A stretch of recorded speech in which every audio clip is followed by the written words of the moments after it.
नमस्कार, आपका बहुत स्वागत है। आईएनडी इम्पैक्ट देख रहे हैं आप। मैं हूं विवेक पांडे आपके साथ। तो जैसा कि नाम से ही स्पष्ट हो रहा है, जनसंघ का स्थापना दिवस मनाने जा रही है बीजेपी, जिसकी थीम है दीप कमल या जनसंघ से भाजपा तक। तो दीपक से कमल और जनसंघ से भाजपा, ये विशेष थीम है और इसका असर, जनसंघ के स्थापना दिवस का असर और भी ज्यादा इंपैक्टफुल करने के लिए बीजेपी उपचुनाव वाले सभी बूथों पर स्थापना दिवस मनाएगी। 3067 बूथों की बात की जाए तो इस पर स्थापना दिवस होगा। इसमें बीजेपी ने बताया है कि इस दौरान वरिष्ठ कार्यकर्ताओं का सम्मान किया जाएगा और भी कई सारी चीजें इसमें आयोजित होंगी। लेकिन लबो-लबाब ये है कि उपचुनाव से पहले बीजेपी जनसंघ को पूरी तरह से जनता के न केवल बीच में ले जाएगी, बल्कि कार्यकर्ताओं को भी और भी ज्यादा ऊर्जावान बनाने का प्रयास करेगी। और आपको जानकारी बताते हैं क्या कुछ कहा इसे लेकर बीजेपी की ओर से भूपेंद्र सिंह ने। पहले वो सुन लीजिए। 21 अक्टूबर को जनसंघ का स्थापना दिवस है। इसमें हम लोगों ने जनसंघ से भाजपा, ये हमारे कार्यक्रम का स्वरूप रहेगा, जनसंघ से भाजपा। और इसके अंतर्गत हमारे सभी जो 4 उपचुनाव के बूथ हैं, 3067 बूथ, सभी बूथों पर जनसंघ से भाजपा का कार्यक्रम होगा। इसमें जो उस बूथ में भारतीय जनता पार्टी के वरिष्ठ कार्यकर्ता हैं, उनका सम्मान होगा। जो हमारी जनसंघ से भारतीय जनता पार्टी की यात्रा है, जिन मुद्दों को लेकर जनसंघ बनी थी और आज भाजपा के रूप में हमने कितनी सफलता प्राप्त की है, इस पर वहाँ पर विचार गोष्ठी होगी। और साथ ही दीपक से कमल तक की हमारी जो यात्रा है, इसके प्रतीक चिन्ह के रूप में सभी बूथों पर कमल का चिन्ह बनाया जाएगा और कमल के चिन्ह के बीच में दीपक रखा जाएगा। तो दीपक से कमल तक की यात्रा, ये इस तरह से कार्यक्रम का स्वरूप। तो दीपक से कमल तक की यात्रा को किस तरह से देखती है विपक्षी पार्टी कांग्रेस, ये भी सुन लीजिए। भारतीय जनता पार्टी सबसे पहले तो अपने जो उनके नेता हैं उनका सम्मान कर लें। वर्तमान में जो नेता हैं, लाल कृष्ण आडवाणी जी भी सम्मान चाहते हैं, उनका सम्मान तो हो नहीं पा रहा है। अब जनसंघ के नेताओं का सम्मान इसलिए कर रहे हैं क्योंकि एक मैसेज देना चाहते हैं कि भाई आप सब हमारे हो, हमारा साथ दो, हमें चुनाव जो हारे हुए हैं हम वो चुनाव जितवाओ। भारतीय जनता पार्टी को चाहिए कि जनता उसका सम्मान, जनता का सम्मान करे, अपने नेताओं का सम्मान करे और वो सम्मान करके दिखाए तो उसको अपने आप वोट मिलेंगे। इस तरह की नौटंकियों की जरूरत नहीं पड़ेगी। तो कांग्रेस इसे नौटंकी करार दे रही है, लेकिन इस दीप कमल थीम को और भी समझने के लिए और भी इससे विस्तृत जानकारी लेने के लिए हम सीधा रुख करते हैं न्यूज रूम, जहां हमारे भोपाल ब्यूरो चीफ संदीप मिश्रा हमारे साथ जुड़ चुके हैं। संदीप, दीप कमल थीम कितनी कारगर असर करेगी, खासतौर से उपचुनाव की बात की जाए तो इसे लेकर भी? और एक जो जनसंघ का न केवल स्थापना दिवस है, वो तो हर वर्ष मनाया ही जाता है बीजेपी द्वारा, लेकिन अब आपको क्या लगता है उपचुनाव में इसको और भी विस्तृत तरीके से जनता के बीच में और कार्यकर्ताओं के साथ मनाया जाएगा? विवेक, देखिए, कांग्रेस पार्टी कुछ भी कहती रहे कि भारतीय जनता पार्टी की ये ढोंग है या दिखावा है, लेकिन अगर सही मायने में कहा जाए तो एक तीर से दो शिकार यहां पर भारतीय जनता पार्टी कर रही है। देखिए, जो 21 अक्टूबर को जनसंघ का स्थापना दिवस है, तो उसको भारतीय जनता पार्टी जो मनाने जा रही 3068 बूथों पर, यानी कि 3 विधानसभा और 1 लोकसभा सीट में 3068 बूथ आते हैं, उन सभी बूथों पर भारतीय जनता पार्टी अपने कार्यकर्ताओं से संवाद करेगी, संपर्क स्थापित करेगी और न सिर्फ कार्यकर्ताओं से बल्कि इसके माध्यम से जो आम वोटर है, आम जनता है, उनसे संपर्क स्थापित होगा। ये बहुत बड़ी बात होती है विवेक। कांग्रेस पार्टी के लिए कहने के लिए तो बहुत आसान है, आप भी ये चीजें कर सकते हैं, आप भाजपा का नहीं, संघ का नहीं, लेकिन आम आदमी का सम्मान कर सकते हैं, आम आदमी से संवाद स्थापित कर सकते हैं, आप अपने कार्यकर्ताओं का ही सम्मान कर सकते हैं जो बड़े वरिष्ठ कार्यकर्ता हैं, पुराने कार्यकर्ता हैं, सालों से पार्टी के लिए की सेवा कर रहे हैं, तो आप उनका सम्मान कर सकते हैं। इसके माध्यम से संवाद स्थापित होता है। तो यहां पर देखिए, भारतीय जनता पार्टी कुछ भी कर रही हो, लेकिन उसकी जो भावना है तो वो कहीं न कहीं चुनाव के माध्यम से ही सही, लेकिन कार्यकर्ताओं को व्यस्त रखने की, और जो कार्यकर्ता कहीं न कहीं अपने आप को उपेक्षित महसूस करने लगते हैं तो उनको रिचार्ज करने की और उनको काम देने की एक बड़ी कोशिश है यहां पर भारतीय जनता पार्टी की, जो समय समय पर करती रहती है। आपने देखा होगा दशहरे के मौके पर 15 तारीख को विजय संकल्प ध्वज लेकर के चले भारतीय जनता पार्टी कार्यकर्ता, सारे कार्यकर्ताओं को काम सौंपा गया। और उसी तरह से अब 21 तारीख को भारतीय जनता पार्टी संघ का स्थापना दिवस के मौके पर इस तरह से कार्यक्रम आयोजित कर रही है जिसमें लोगों का सम्मान भी किया जाएगा। तो ये कोई छोटी बात नहीं कही जा सकती। राजनीतिक परिदृश्य से इससे अलग अलग मायने निकाले जा सकते हैं, लेकिन इतनी बड़ी संख्या में लोगों से संवाद स्थापित करना, लोगों से मिलना, लोगों से मेल जोल बढ़ाना, तो ये कहीं ना कहीं भारतीय जनता पार्टी ही ये चीजें करती है। जी, कहीं ना कहीं भारतीय जनता पार्टी ये चीजें करती है। खैर, उसमें कांग्रेस के अपने अपने आरोप है। बहुत बहुत धन्यवाद आपका महत्वपूर्ण जानकारी हमसे साझा करने के लिए। और अब बीजेपी कांग्रेस के सम्मानित प्रवक्ता भी हमारे साथ जुड़ चुके हैं फोन लाइन पर, उनसे उनकी राय भी जानेंगे, क्योंकि उनकी राय जाने बिना ना तो हमें इस कार्यक्रम का मर्म पता चलेगा, ना इस कार्यक्रम का असर क्या होगा जनता के बीच में ये पता चलेगा। तो राजपाल सिंह सिसोदिया जी हमारे साथ जुड़ चुके हैं, प्रवक्ता हैं मध्य प्रदेश बीजेपी के, बहुत स्वागत है। योगेश यादव जी कांग्रेस की ओर से पक्ष रखेंगे, प्रवक्ता हैं आप मध्य प्रदेश कांग्रेस के। आप दोनों मेहमानों का बहुत बहुत स्वागत है। आदरणीय राजपाल सिंह सिसोदिया जी, ये बात तो सही है, भारतीय जनसंघ का आप लोग हर साल स्थापना दिवस मनाते हैं। 1951 में जनसंघ की स्थापना के बाद ऐसे लगातार मनाते आ रहे हैं आपकी पार्टी से जुड़े लोग, और पूर्व में भी जिस तरह से जनसंघ का अपना पुराना इतिहास रहा है। लेकिन अब कांग्रेस का ये कहना है कि उपचुनाव थीम बेसिस है, मूल मुद्दों को लेकर जा नहीं रहे हैं, और इस तरह की चीजों को तो कांग्रेस के लोग कह रहे हैं कि वो क्या बोले हम, उनके अगर शब्दों में बोला जाए तो वो ढोंग से तुलना कर रहे हैं। सर,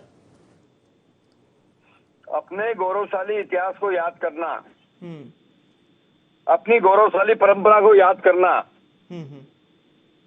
अपनी बनी हुई इमारत के शिखर के साथ साथ में नींव के पत्थर को याद रखना, ये भारतीय जनता पार्टी की कार्य पद्धति है।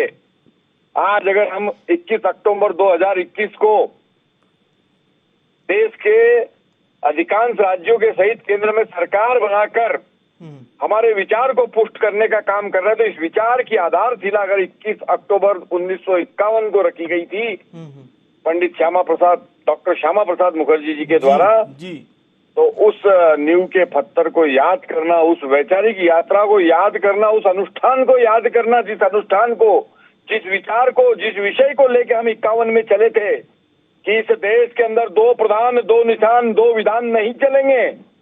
तो जब देश की जनता ने हमको अवसर दिया और केंद्र में मोदी जी प्रधानमंत्री बने, तो फिर हमने कश्मीर से धारा 370 का समूल उखाड़ कर फेंकने का काम किया। ये कब कर सके? जब हम विचार को लेके चले थे। 21 अक्टूबर 1951 को हम इसी विचार को लेके चले थे। उस दिन हम इस विचार को लेके चले थे कि भारत देश के अंदर अयोध्या में जहां राम जी का जन्म हुआ वहां भव्य श्री राम मंदिर बनना चाहिए। तो जन्मभूमि के मंदिर का निर्माण का मार्ग प्रशस्त अगर आज हुआ है, तो हमें आज उस बात को याद करने की आवश्यकता है कि हम इस विषय को लेकर चले थे जी। अगर हम इस देश के अंदर अन्य अन्य विषयों को लेकर चले थे जिनको सरकार बनने के बाद में हमने पूरा करने का काम किया, अंत्योदय के माध्यम से, हितग्राही मूलक योजनाओं के माध्यम से समाज का वो शोषित वांछित व्यक्ति जो आज भी सरकार की योजनाओं का लाभ लेने का रास्ता 1951 में भी देख रहा था, जब हम सरकार में आए तो उस तक प्रधानमंत्री आवास पहुंचाने का काम किया, उज्ज्वला गैस पहुंचाने का काम किया। ये अगर हम कर सके तो इसके पीछे कोई प्रेरणा है तो 1951 में जब हमने जनसंघ की स्थापना की थी 21 अक्टूबर को, वह विचार और वह अनुष्ठान उसके लिए प्रेरणा साबित हुआ है। वह दीनदयाल जी जो उस जनसंघ के उस समय राष्ट्रीय उपाध्यक्ष बने थे, उनका दिखाया हुआ एकात्म मानव दर्शन जो है वह कहीं न कहीं हमारे लिए प्रेरणा बना है। और जो प्रेरणा के स्तंभ होते हैं, जो प्रेरणा के बिंदु होते हैं, जो प्रेरणा के या जो नींव के पत्थर होते हैं, उनको याद करना ये हमारी कार्य पद्धति भी है और हमारी संस्कृति भी है, उसी को हम कर रहे हैं। कांग्रेस के पास अगर ऐसा कोई विचार हो, कोई अनुष्ठान हो, कोई कार्यकर्ता हो, कोई कार्यक्रम है तो करे ना, किसने रोका? पर आज कांग्रेस के पास न राष्ट्रीय अध्यक्ष है, न कार्यकर्ता है, न कार्यक्रम है, न कार्यालय है और न विचार बचा है। और ऐसे में कांग्रेस जी आपने कांग्रेस का ही जिक्र किया सर, हम योगेश यादव जी से ही सीधे उनका ओपिनियन और उनकी पार्टी का ओपिनियन ले लेते हैं। जी योगेश यादव जी। देखिए विवेक जी, जिस बात का राजनीतिकरण हो जाए और जिसके परिप्रेक्ष्य में पवित्र भावना धार्मिक ना होते हुए एक राजनीति की हो, तो उस बात को हम ढोंग नहीं कहेंगे तो क्या कहेंगे। स्पष्ट नजर आ रहा है कि आप यदि कन्या पूजन कर रहे हैं तो उसके पीछे का परिलक्ष्य यह है कि आप राजनीतिकरण कर रहे हैं, आपको वोट की राजनीति करना है। और सबसे हास्यास्पद बात तो ये होती है, जो भारतीय जनता पार्टी का तथाकथित धर्म जो सामने आता है वो इस बात का आता है कि जहां जहां चुनाव वहां वहां कन्या पूजन, वहां वहां वाल्मीकि पूजन, वहां वहां धर्म की कवायद।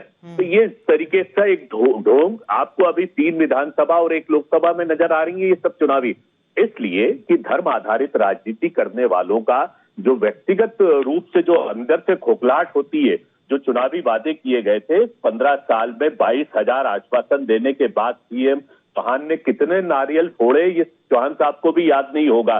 तो बुनियादी बातों को भुलाने के लिए साहब हम कन्या पूजन कर रहे हैं, हम वाल्मीकि समाज का कर रहे हैं। और मुझे तो ये बड़ा हास्यास्पद लगता है, राज्यपाल जी अभी बड़ा जोशीला भाषण दे रहे थे, बड़ा हास्यास्पद। जनसंघ का मूल तत्व है कहाँ आप लोगों के सामने? जनसंघ के मूल तत्व को तो आपने अस्वीकार कर दिया और जनसंघ के लोगों का जो जनसंघ का चुनाव चिन्ह दीपक हुआ करता था उसको तो आपने बुझा दिया। अब भारतीय जनता पार्टी का मूल तत्व जनसंघ कहाँ है? अब तो अब कांग्रेस के आयातित लोग हमारे सरकार चला रहे हैं, दूसरी पार्टी के लोग सरकार चला रहे हैं। आप लोगों के पास आपका मूल तत्व तो समाप्त, भारतीय जनता पार्टी तो समाप्त हो चुकी है। अब भारतीय जनता पार्टी, यादव जी आप ऐसा कहना चाह रहे हैं क्या सर कि अब जो पुरानी वाली भाजपा थी वो बदल गई है? देखिए अब मैं आपको बता दूं, मैं भी राजनीति में मुझे सक्रियता से 45 साल से ज्यादा हो चुके हैं। मैंने जनसंघ के उन लोगों को देखा है और उन परिवारों के आज के जो हालात में देखता हूं, मुझे कोई संवेदना नहीं है, लेकिन एक सामने समाज का परिदृश्य नजर आता है कि आप वो कहाँ लोग हैं, वो लोग, उनके परिवार के बच्चों के क्या हालात हैं, उनके क्या हालात हैं, वो सब समाप्त हो चुके। भारतीय जनता पार्टी का व्यवसायीकरण हो चुका है। भारतीय जनता पार्टी में जो साइकिल पे चलते थे आप पजेरों में घूमने लग गए वो लोग। व्यावसायिकता, भ्रष्टाचार भारतीय जनता पार्टी का मूल तत्व हो गया। राज्यपाल सिसोदिया जी बड़ी बड़ी बातें कर रहे थे कि राष्ट्र धर्म और ये धर्म, ये सब ढोंग आधारित राजनीति है। कांग्रेस ने देश को आजादी के पहले देश को आजाद कराया, देश की आजादी के पहले और आजादी के बाद कांग्रेस ने एक सदृढ़ भारत दिया। कांग्रेस के पास एक विचार है और हमारा धर्म और हमारी राजनीति का मूल तत्व राष्ट्र प्रेम है। राष्ट्र प्रेम का दिखावा नहीं, जो ये लोग दिखावा करते हैं। मुझे बड़ा जी आपके सवाल पर मैं सिसोदिया जी से जवाब लूंगा, उससे पहले संदीप पौराणिक जी हमारे साथ जुड़ चुके हैं, वरिष्ठ पत्रकार। आपका सर बहुत बहुत स्वागत है। संदीप जी, उपचुनाव में जाहिर सी बात है बीजेपी कांग्रेस दोनों ही मैदान में है। बीजेपी अपने सरकार की तमाम योजनाओं के साथ जनता के बीच में जा रही है, कांग्रेस भी अपने समय को याद करवा रही कि भाई हमने भी 15 महीने काम किया था, लेकिन अलग अलग थीम हो जाती है सर। हर वीक हम देखते हैं कोई अलग थीम हो जाती है। आजकल तो दिनों की हम बात करें, हफ्ता तो फिर भी बहुत बड़ी बात हो जाएगी।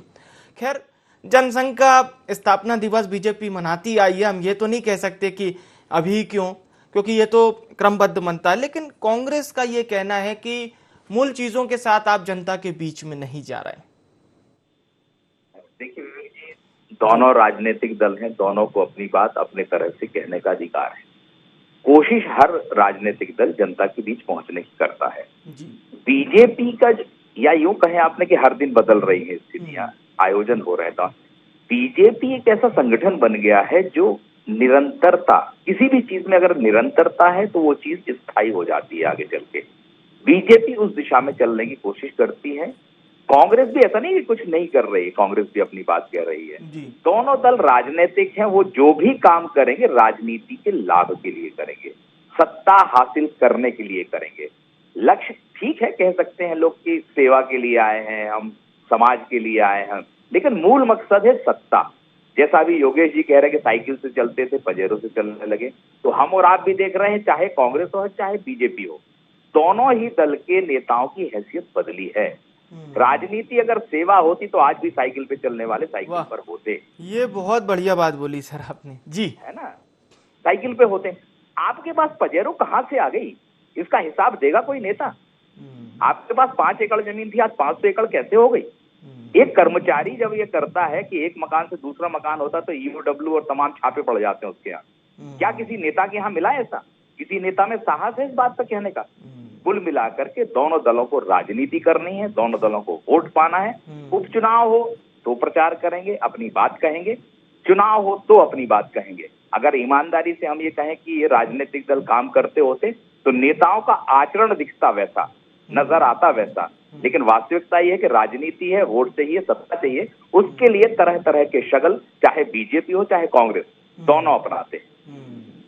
चलिए, राजपाल सिंह सिसोदिया जी आपके पास आना चाहूंगा। सर, योगेश यादव जी ने जिस तरह से पूरी बात कही, मुझे लगता है आप सीधा जवाब देना चाहेंगे उनका। एक उदाहरण से उनकी बात को मैं आगे बढ़ाना चाहता हूँ। उन्होंने कहा कि कांग्रेस राष्ट्रवादी विचार को आगे बढ़ाने वाली पार्टी है, तो पिछले दिनों पूरे देश ने देखा कि कन्हैया कुमार और जिग्नेश मेवानी जैसे लोगों ने कांग्रेस की सदस्यता लेके इनके नेता बने। अब कन्हैया कुमार का क्या इतिहास है मुझे आपके चैनल पे बताने की आवश्यकता नहीं, उनके नाम से ही पर्याप्त समझ में आता है कि भारत तेरे टुकड़े होंगे जैसे नारे लगाने वाले लोग हैं। जिग्नेश मेवानी के बारे में पूरा देश जानता है। तो कथनी और करनी में अंतर मुझे समझ में नहीं आ रहा है। इसीलिए कांग्रेस में जो भगदड़ मची है ना, उसका कारण ही ये है कि कांग्रेस कहीं ना कहीं 100 साल पहले राष्ट्र को और सर्वोपरि मानकर विचार के लिए काम करता था, उस कांग्रेस का नेतृत्व अगर जिग्नेश मेवानी और कन्हैया कुमार जैसे लोग करने लगेंगे तो जो राष्ट्रभक्त कांग्रेसी है वो अपने आप को वहां दम घुटना महसूस करेंगे और वो उसको छोड़ के भगेंगे। और यही कारण है।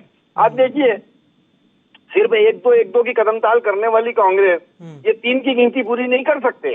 इनके पास 1 सोनिया, 2 राहुल, फिर 1 सोनिया, फिर 2 राहुल, सोनिया राहुल का ही राग है। इनकी गिनती ही 1 और 2 पे चलती है, तीसरा नंबर ही नहीं है इनके पास में। तो इस प्रकार की तो आदरणीय राजपाल जी, आप ऐसा कहना चाह रहे हैं क्या कि जितने राष्ट्रवादी हैं वो बीजेपी का दामन थाम रहे हैं? नहीं, जितने राष्ट्र के क्योंकि अभी आपने बोला ना कि राष्ट्रवादियों का दम घुट रहा है वहां पर। नहीं, मैं सीधी बात कह रहा हूँ, बहुत साफ कह रहा हूँ। जितने राष्ट्र विरोधी है, जो भारत के टुकड़े होंगे इंशाअल्लाह का नारा लगाते हैं, वो कांग्रेस ज्वाइन कर रहे हैं, उनको कांग्रेस में सम्मान मिल रहा है।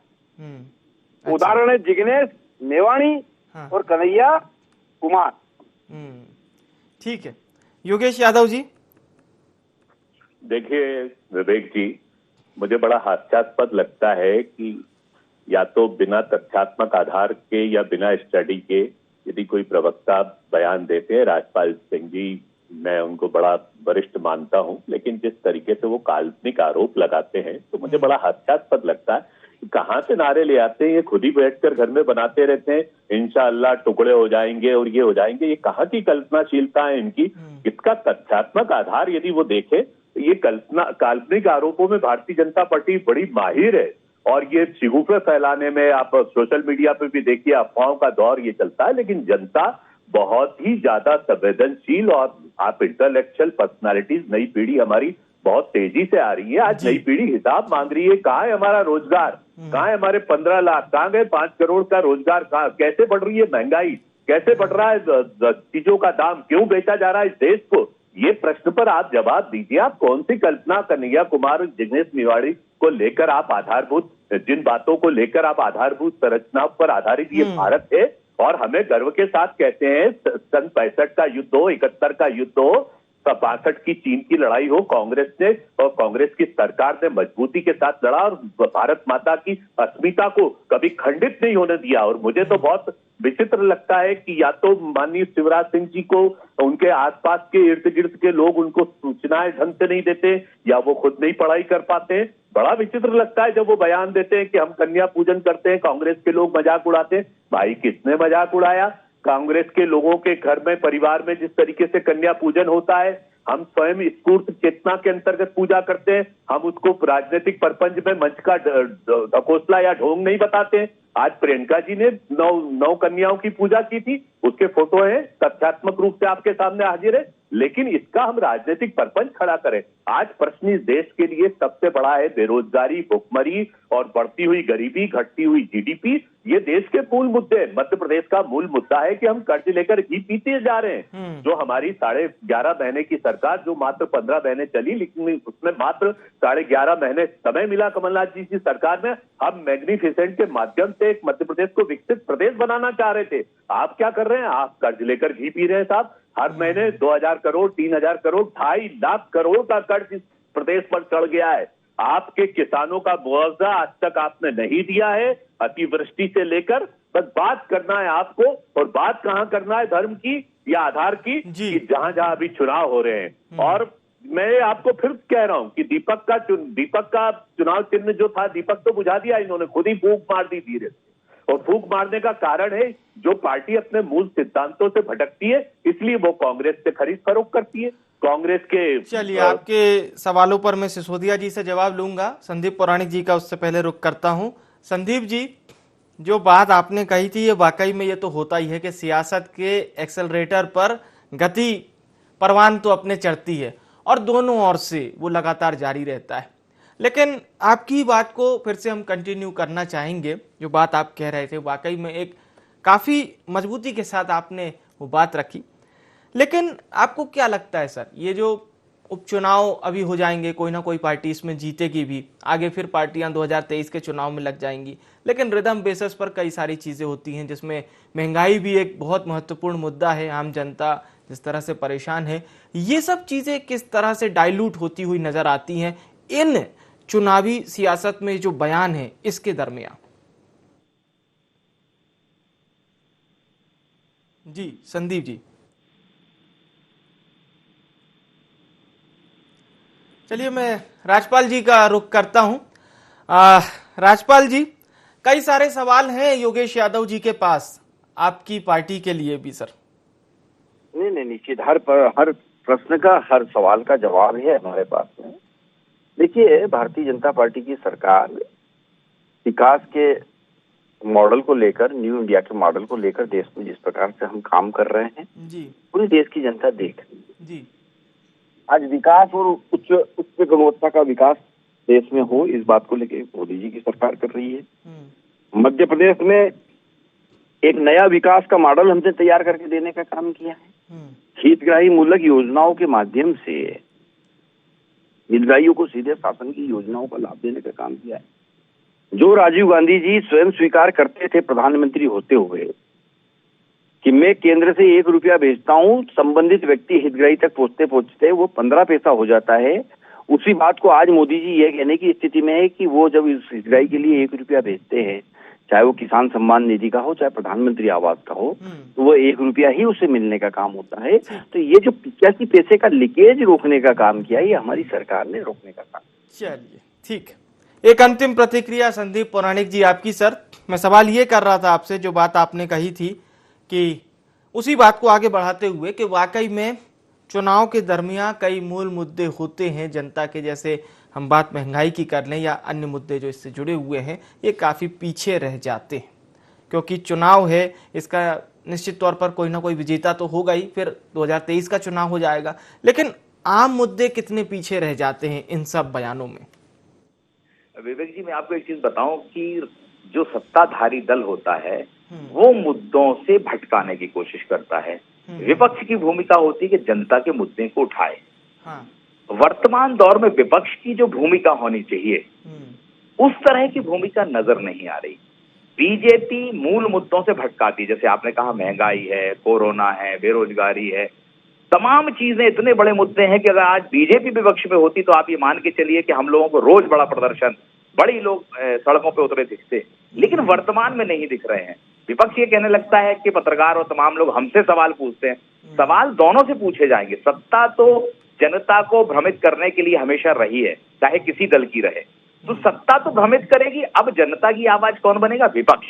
तो विवेक जी, अगर विपक्ष वाकई में सशक्त होगा, मुद्दों को उठाएगा, जनता की लड़ाई लड़ेगा, तो सरकार भी अपनी चीजों को सोचने मजबूर होगी। लेकिन दुर्भाग्य है कि वर्तमान दौर में ऐसा नहीं हो रहा है। इसलिए चाहे चुनाव हो चाहे उपचुनाव हो, मूल मुद्दे गौड़ हो जाते हैं, पीछे छूट जाते हैं, दूसरे मुद्दे आगे आ जाते हैं और चुनाव के नतीजे कुछ के कुछ आ जाते हैं। बिल्कुल, तो मूल मुद्दे गौड़ हो जाते हैं, पीछे छूट जाते हैं। आप तीनों मेहमानों का बहुत बहुत धन्यवाद हमारे साथ इस कार्यक्रम में जुड़ने के लिए। तो बीजेपी जनसंघ के पुराने इतिहास के अकॉर्डिंग 21 अक्टूबर 1951 में जनसंघ की स्थापना हुई थी। 21 अक्टूबर को जनसंघ का स्थापना दिवस बीजेपी मनाने जाएगी। कई सारे कार्यक्रम हैं जो हमने आपको इस प्रोग्राम के माध्यम से बताने की कोशिश की। कांग्रेस के अपने आरोप है, लेकिन देखना होगा जनसंघ के स्थापना दिवस के बहाने किस तरह से कार्यकर्ता रिचार्ज होंगे। फिलहाल के लिए आईएनडी इम्पैक्ट में इतना ही। दीजिए इजाजत, नमस्कार।